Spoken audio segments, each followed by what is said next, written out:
Hey guys, what's happening? Thanks for tuning in, coming back and watching. I appreciate it. Hope you're having an awesome day. And I'm working on a sunset photo. So my recent trip to Seattle, I got out for one sunset, and I was there for 2 weeks. So it was a little rough, but however, it was a stunner of a sunset. So let me just show you the photo. Boom, there it is. I mean, that's a stunner. Like, you can't really disagree with me, I wouldn't think.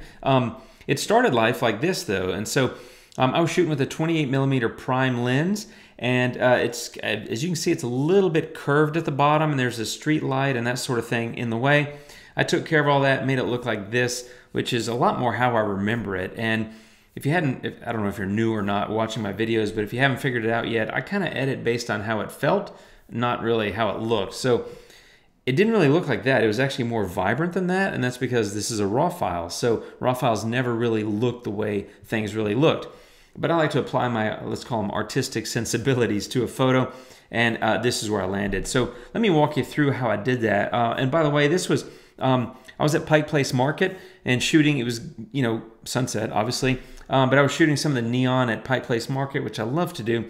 And then I kind of noticed the sky was coming together, and as you can see, when you're in front of Pike Place Market, it's up tall and the sign and all that, so you can only see the top. So I can only see the top of this pink, but I was like, I might be missing something here, people. So I literally sprinted, and the closer I could get behind Pike Place Market, there's like a big deck where it overhangs. Anyway, you can see all this this out over the, I'm gonna call it the bay. It's part of the Pacific Ocean, but it's kind of surrounded by land, but it's a bay. But anyway, you can see out over that, and that's why there's a road down there below it and all that. That's why there's these street lights and things in the way, but I had to get those out of there. Time to leave, people, because this is what I want you to see. So let me show you how I edited this thing and got to the final result. Okay, so here's my base RAW file. Well, let me rephrase that. Here I am on my base layer with the RAW developed filter. So there's before and after. So I did a little bit of temperature and tint, some contrast, took down the highlights, and that was it. The big move here was the lens distortion. So if you look at that, as I said, it was looking kind of rounded, and I straightened that out quite a bit.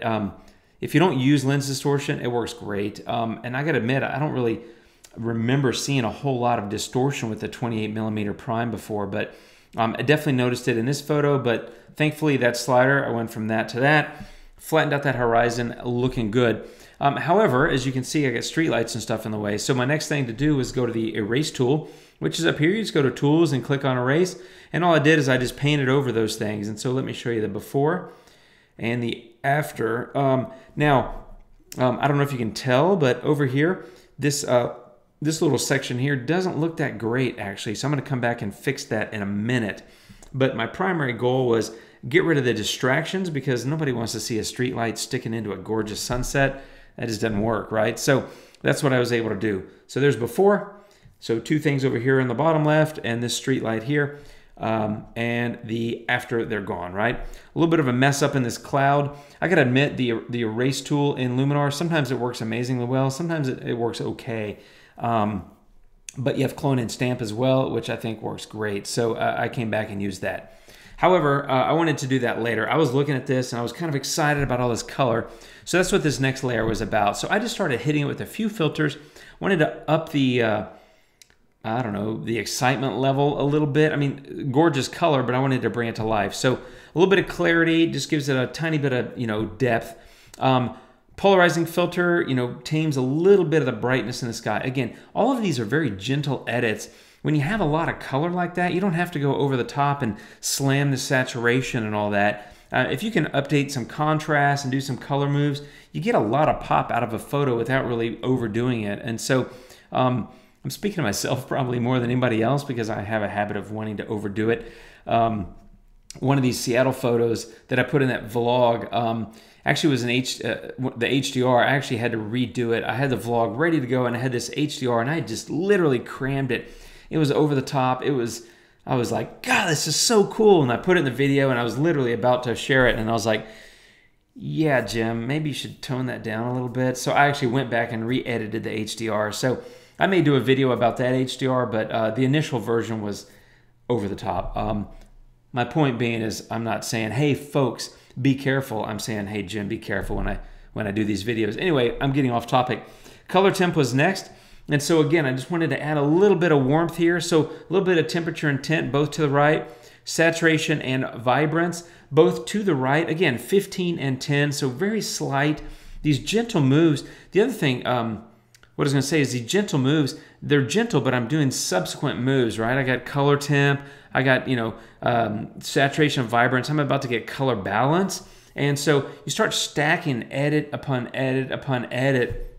And that's why you don't have to go heavy with any particular filter, because these sequential, edits, what am I trying to say? These sequential bumps are impacting the color. So if you look at this layer so far, there's the before and the after. The colors really coming to life. And what I'm trying to do, if you hadn't figured out, is make that kind of pinkish glow. You can see the sun setting way in the distance.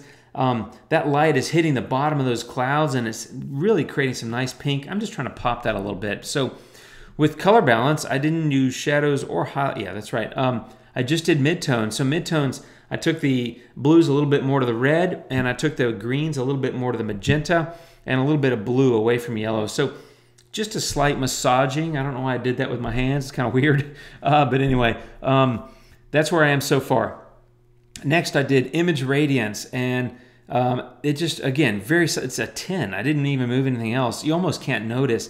And that's what I'm talking about, these subtle incremental, maybe that's the best word, these incremental minor adjustments, they do add up over time. So and then I went to Orton effect, and I went type 1 at 15. Really, again, gentle, but again, just subsequent, edit upon edit just starts to add up. And then I did something I literally never do, and that is I went and got the same filter, Orton, and I used it the second time.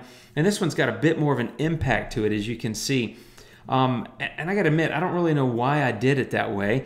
I did Orton the first time and I liked it. Let me turn it off. There it was.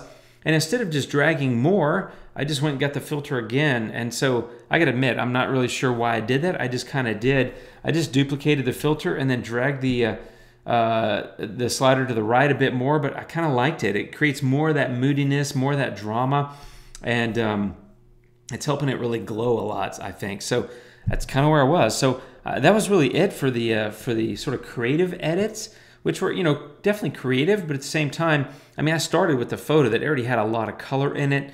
Again, that's a raw file, so it's kind of hard to tell, but I'm creating a bit more drama. I will admit that, so fair is fair. Okay, then clone and stamp, and that was really working on this thing down here. Let me turn that on. Let me zoom in, and this is where Luminar didn't really do a great job with the erase tool. So as you can see some kind of artifacts from where I erased that street lamp. I didn't see stuff over here. That side looked great, but over here it didn't really look great. So I went in with clone and stamp, and I also I copied some of the clouds. You can see these clouds are kind of repeating. So now that I show it, you're probably like, oh, it's so obvious. But I think when you're zoomed out, at normal view, you're probably not going to notice.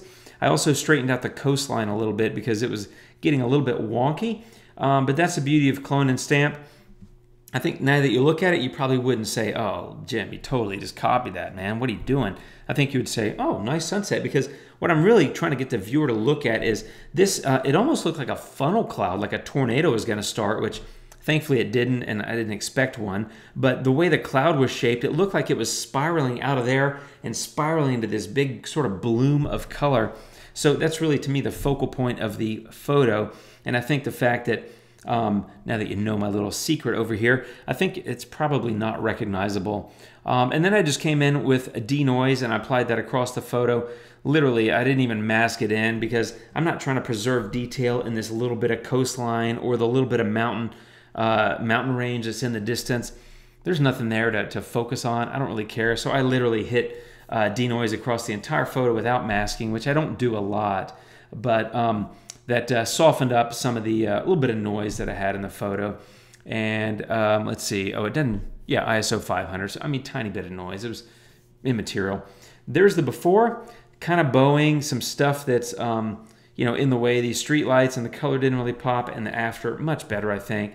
And here we go. So there's a before and after. And I think a big thing was that lens distortion. That fixes a lot. and then the clone and stamp array stuff. And then, you know, for me, a lot of this video was about the sort of incremental changes in stacking those filter upon filter upon filter and using Orton twice really got me to the final look. And there it is last time. There's the before and after.